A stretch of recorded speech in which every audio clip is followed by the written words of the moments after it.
Hey folks, it's Charlie here from Charlie in the Rain, and I'm so excited to be sitting down with an artist who's had like a stellar year of singles coming out. I've heard so much love. I've been loving it.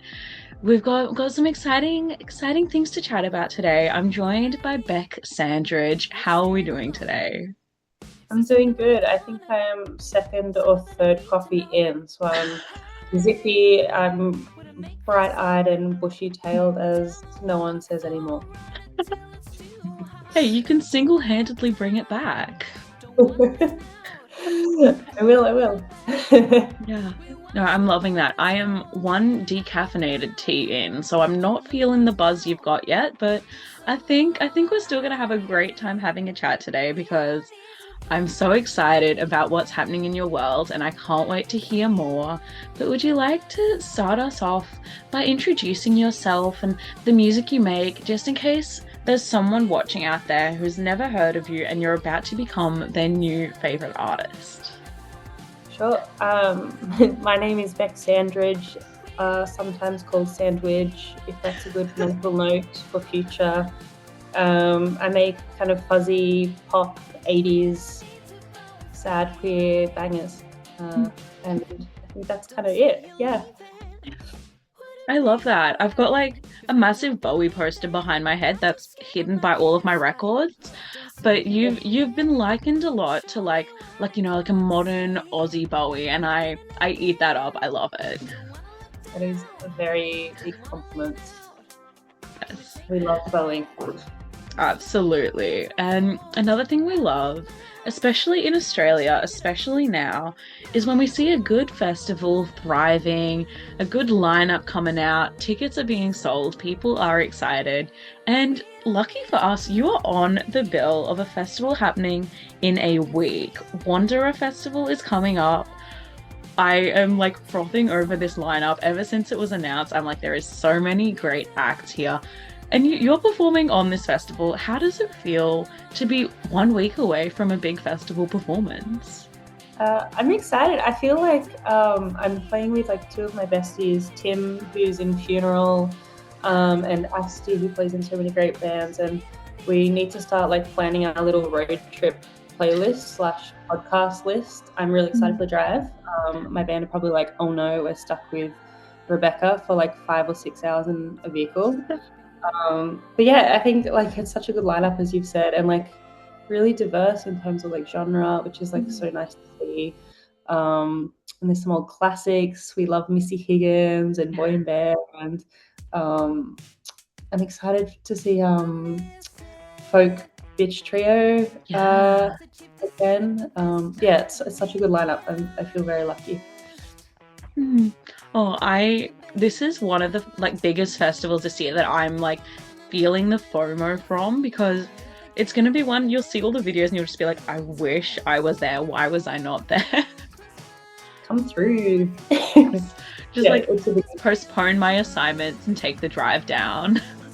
Yes, apparently it's like stunning too. Like, Mm. admittedly, like I was working on like my chosen family's like kids record, and the band that I was working with, they're like, you've got to go. It's just like a beautiful backdrop. They were like just Mm. selling the landscape to me, and I was like, all right, I'm done. I don't really care who the lineup is. I just want to Yeah. like go on. So yeah, it sounds like a good time. Yeah, absolutely. And I would love to know, I'd love to revel in the FOMO a bit more and love to hear what audiences can expect to hear from your set at Wanderer Festival next week because you've been releasing some absolute like 10 out of 10 songs and you've got some stashed away. I'd love to hear what's your plans? What are you going to be playing for us?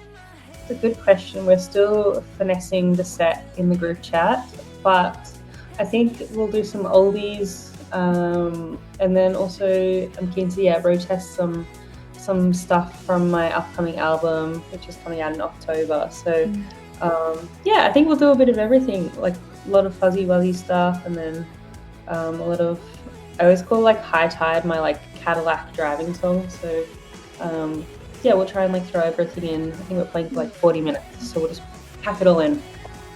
Yeah. Oh, I love it. You're going to truly give us a sandwich, just like squish it all Exactly. together. Yeah. I was refraining from you. I was Yeah. like, It's going to be condensed, but it's going to be great, and there'll be time for applause. fingers crossed. Yeah, that's the plan. Yeah, but you're in that new music cycle, as you mentioned. I can't just keep saying this, but I've literally been loving these singles so much. The visuals as well from this era of yours.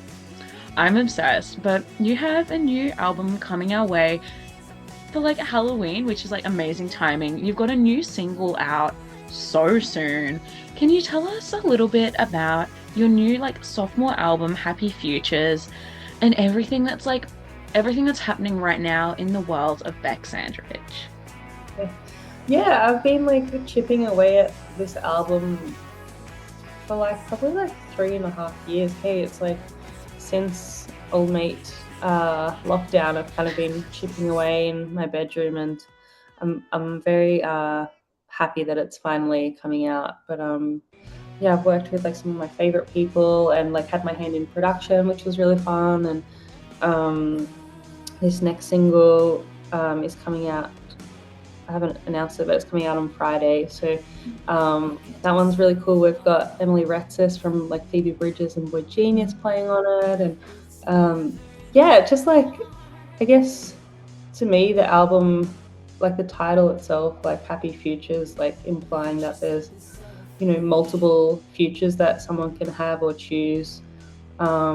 Is kind of like reflected in the songs too. Like it's very like non-genre specific, and like there's like a country track and like a Blink track and a Carly Rae track, and I just kind of wanted to have fun with it, and yeah, just kind of pivot with every song. So yeah, I hope everyone finds it just fun, and like um, I think it'll be a really fun record to play live too. So yeah. Yeah, absolutely. I'd love to ask, like, you're hoping people have fun with it, so I feel like you've kind of just answered my next question. But I'd love to ask, like, what are you hoping audiences are going to be able to take away from this album, or like just from like specific tracks on the album?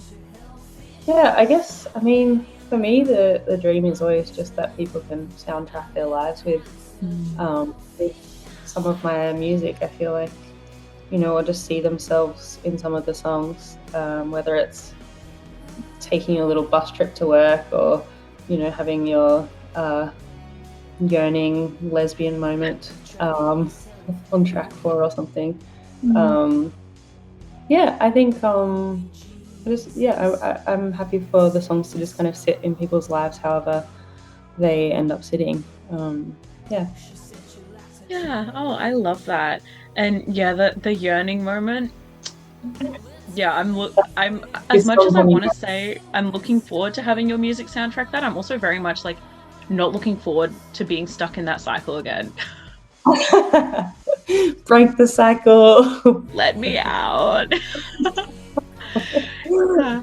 No, but I feel like there is some like really gorgeous like it's a soundtrack at the end of the day. Like there's gonna be some moments where you're just gonna be like that's the song that goes with this moment, like the memory montage sort of vibes.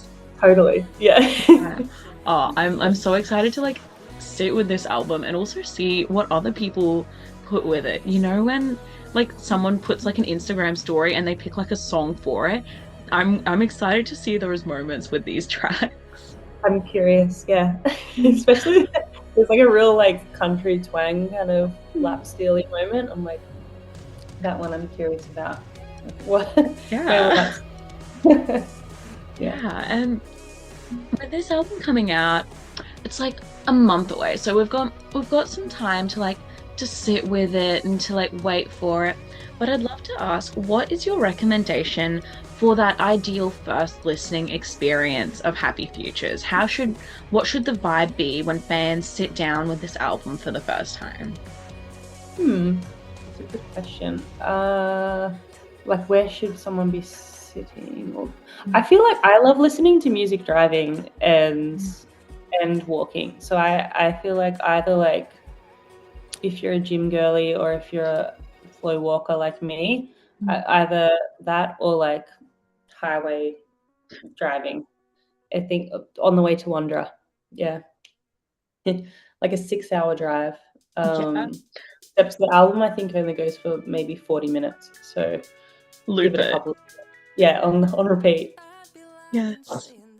Mm. Oh, I would love that. I don't actually drive, so I'd love to like have someone sit and drive me for 6 hours while I listen to it. That's the dream. That's actually that's actually so good. Yeah, I don't know. I just there's something for me about like being moving forward and listening to music. It's yeah, a thing for me. And the same with like writing music. Whenever Mm, I'm driving, yeah, the things happen. yeah, absolutely. I do feel like guilty to that. I take the bus like everywhere. And when I'm Oh, on the bus, it's when you get like your head is going, you're like, oh, I need to write that down. I need to open the notes app. I need to get my paper out. I feel like it's just like the best environment to let it all like out of your brain. it's like the best and the worst. Like I feel like Yeah.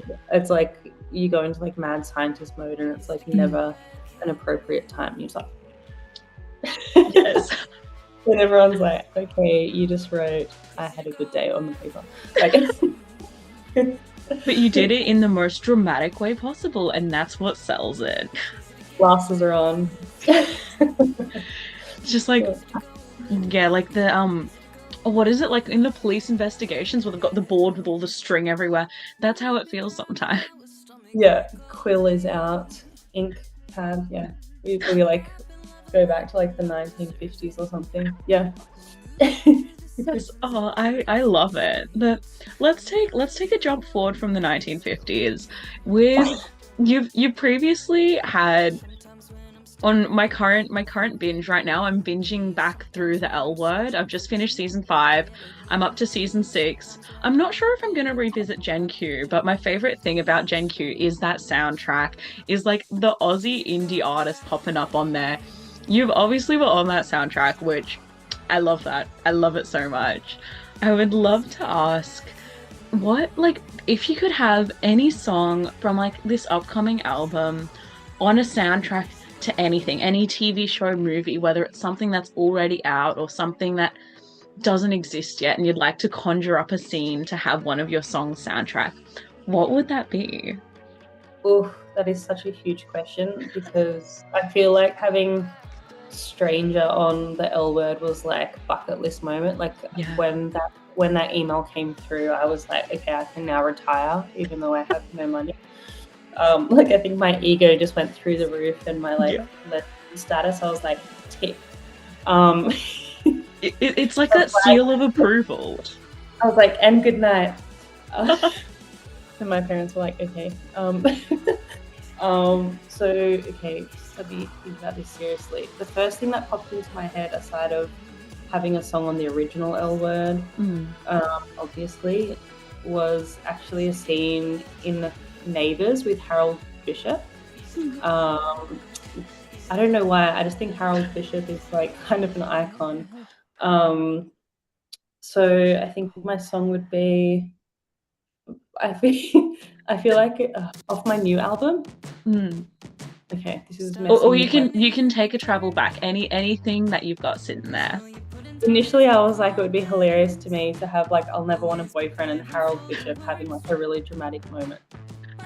But if I'm going to take it more seriously, maybe okay, it's not serious, but like maybe my next song, "At Last," with maybe like a scene in Neighbours with Delta Goodrem and Harold Bishop. That's like my dream. Mm-hmm. Pass it on to my manager. I don't know. I just have this obsession with respectfully like C grade, D grade Australian celebrities and Australiana kind of TV. Like it's just like best way.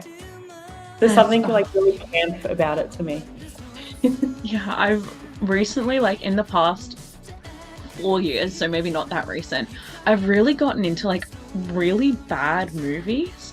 Not necessarily Australian, a lot of them are like Canadian low budget movies, but I think I need to make the travel back into just like bad, politely lower grade Australian media.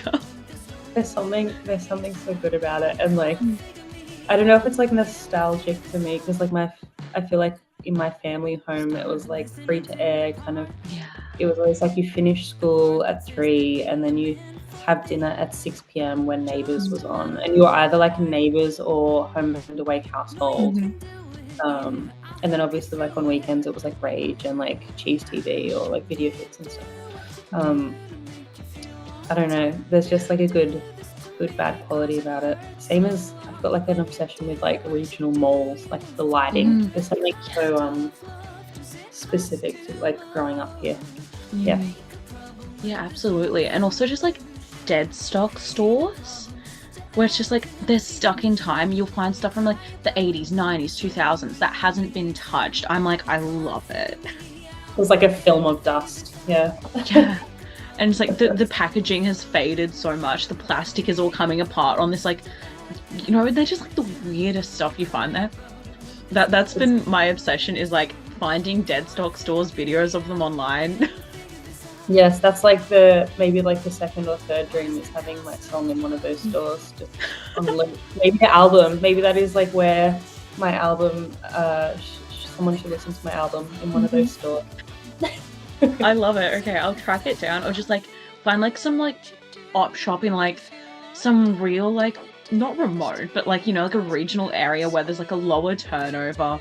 That could be a vibe. I can see it. Oh, I love that. I definitely need to stop getting into such like a nostalgic thing, because there's so much good stuff happening now, but I feel like linking the Australian suburbia nostalgia to the now is just such like an exciting thing. I think so. Like I think about like, to link it back to musical stuff, like I love what someone like Nina Geraci is doing at the moment, who also grew up kind of regional New South Wales, like castle core kind of imagery. Like I think I feel like their aesthetic is genius. Just tying in those like little hints of suburbia and shitty small town stuff. It's a vibe. Yeah, absolutely. And like Mallrat's done that a lot throughout her career, but especially with this new album. I saw a panel at Bec Sandridge and she was talking about like relying so much on like the magical part of Australian suburbia. And I think that's such a thing that comes through in like indie artists and like indie bands are writing songs about that. It's just magic. Yeah, there's like a real like kind of dreamlike quality. Yeah, and the time does move like slower in so many ways, and the coffee is worth and cheaper. Yeah. Oh, I love it. You're still getting the cream on the coffee. Yes, it's such an aesthetic that I think is like, it needs to be tapped into more. Yeah, it's gonna happen. Yeah. Oh, absolutely. And aside from that massive tangent, I'd love to ask, with your upcoming album coming out in about a month, with everything that's happening in your world right now, I'd love to ask how fans can best support you and best support everything happening. Oh, that's such a nice question. I feel like, to be honest, like I feel like just word of mouth. Like if you like the album or if you like a song, just sending it to a friend. I think now, like more than ever, it's like harder to like find new music because there's so much, but also easier in some ways. But I think for me, like my favorite bands that I'm like finding at the moment, it's like when my besties are just sending me links to stuff or like playlists. So I guess if you like some of my album, like sending it to your pals, or like I'm doing everything independently, so just like on my Bandcamp, you can like buy the vinyl or stuff like that. Yeah, I feel like word of mouth is so underutilized. I recently, I jumped off of the Spotify ship a few months ago, finally was like, you know what, I don't need it anymore, got rid of it. So now I don't have that algorithmic sort of like, oh, you've got to listen to this, you've got to listen to that. So it's kind of just like, that's how I'm finding out. I'm asking people in interviews, I'm chatting with my friends, I'm heading out to the local show for a band I've never heard of. And then awesome. You've got like the full new playlist. Yeah, and it's like, I don't know about you, but it's like when you go and see like a movie and you have no idea what it's about. Like it's such a like pleasant surprise when you just go and see a band and you're like, I just had no expectations whatsoever, and it was more than what you thought it was going to be. And like, yeah, there's like no parameters or something. Such a cool way to find music. Yeah. Turning up early to a gig. Yeah. I feel like it's also a big thing. Like, there needs to be a reduced level of like expectations, or like you need to walk away from like, oh, like 20 people have told me I'm gonna love this song, so I have to love it. Like, it's all an experience in itself. Totally. And like, even if it's not your thing, like for me, I sometimes I like love listening to music that I don't like, which I know sounds funny because I'm like, why did that aggravate me? Or like, I don't know, like it's like maybe this is me being a music nerd, but I'm like, oh, like what about something did I like or what didn't I like? And I don't know, it's like it's just cool like hanging out and like seeing how people express themselves through music in general. It's just such a music to me is still like magic. So yeah. Yeah, absolutely. Last night I was having a conversation with some people and they're like, "Oh, like what's your least favorite song of all time? Like what in your opinion, what's the worst song of all time?" And I'm like, I can't tell you because I don't really like think like I'm not going around being like that's a piece of trash. I hate that. Where it's like you can appreciate it for what it is even if it's nothing you're ever wanting to press play on. You can still appreciate it exists. Yes, Someone likes it. that's such a funny question. It's like, what's your least favorite? Yeah. Yeah, it's funny. Because like some people would have a full list, but I don't like to think about it in that way. I don't know. It was a very weird like thing to sit with. That is a funny question. But yeah, I'd love to kind of switch that to the complete like do a complete 180 on that question and finish off our chat today by asking my absolute favorite question. I love to discover new music by seeing what the people I'm listening to are listening to. So I would love to take a sneak peek into your playlist and hear which acts in like your local music scene, in the broader Australian music scene, have you been listening to and loving and want to give the official like Bec Sandridge seal of approval to. Oof. Okay, I'm just like quickly opening my little playlist. So I feel like someone that I am obsessed with at the moment, which I feel like a lot of people are. I'm obsessed with Rage Flower at the moment. They have been on my little big high rotation. I love their song Angel Things particularly. I feel like that chorus is just like on loop on my in my head at the moment. And with that, I also love Tim Blunt and Funeral and Gina. I feel like what they're all doing at the moment is amazing, particularly for trans and queer community. Politically, I think what they're doing is amazing with trans genre, but like just musically, bosses. So I'm gonna pick all three of those artists and people in Australia. And outside of Australia, I'm just smashing Saya Gray. Love her. Yeah, that's so real. And they're like trans genre is another festival I'm having the biggest FOMO from right now. Like that lineup is insane. Yeah, I'm trying to quietly figure out a way to get out of work so I can go. Yeah. Oh, it's so like it's such a thing where I'm like, why do we not have more of this? Why don't we have like full stop? Why don't we have more like female and like non-male oriented lineups? Why don't we have more like queer, like fully queer lineups in Australia? Why not? Like give it to us. Totally. I mean, like the thing is like people want it. So it's like I think it's I was talking to Tim about this too, but I think it's just practicing what you want the norm to be and the norm will follow. And I feel like Tim is Funeral is a real trailblazer with that kind of stuff. And it's, just putting on things that you want to go to. Yeah, absolutely. Yeah. Oh, I'm loving those pics. Thank you for sharing. I saw Rage Flower at Bec Sound the other week and I was like obsessed. I haven't seen them live yet, so I'm buzzed for a show.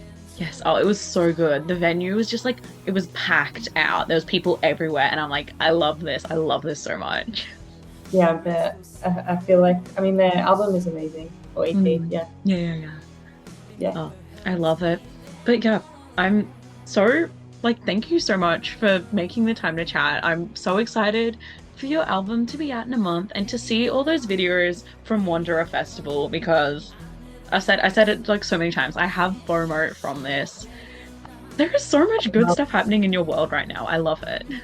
Oh, thank you. I'll send you some videos on the old Instagram or TikTok or something, and I'll just be like Yeah. rocking out to Missy Higgins and Bonnie Bear and stuff. Oh, it's such a great lineup, like surrounding you as well. I hope you have the best time there. Thank you.